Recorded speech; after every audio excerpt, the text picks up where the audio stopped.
One T V سب پہ نظر اندر کی خبر۔ سکرن کی ویٹنری یونیورسٹی میں طلباء کو ہراسمنٹ کرنے کا معاملہ سامنے آ گیا۔ اسی حوالے سے مزید تفصیلات بتا رہے ہیں سکرن سے جی ایم لغاری۔ بالکل، سکرن کی ویٹنری یونیورسٹی میں طلباء کو ہراسمنٹ کا معاملہ سامنے آ گیا۔ سکرن کی ویٹنری یونیورسٹی میں پروفیسر ڈاکٹر علی مرتبہ شاہ مبینہ طور پر طلباء کو ہراساں اور نازیبا میسج کرنے کے الزام میں طلباء اور والدین کی شکایات پر پروفیسر ڈاکٹر علی مرتبہ شاہ کو معطل کیا گیا۔ پروفیسر ڈاکٹر علی مرتبہ شاہ کی جانب سے طلباء کو واٹس ایپ میسج کے ذریعے ہراساں کیا گیا۔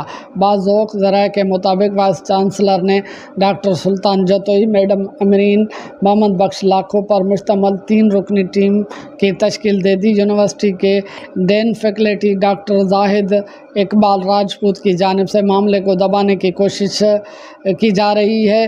طلباء اور اس کے والدین کو معاملے کی خاموشی کے لیے دباؤ ڈالا جا رہا ہے۔ دوسری جانب سوشل میڈیا پر طلباء تنظیموں کی جانب سے پروفیسر کے خلاف کارروائی کی تحریک چلائی جا رہی ہے۔ جی بالکل، سکرن ون ٹی وی سب پہ نظر اندر کی خبر۔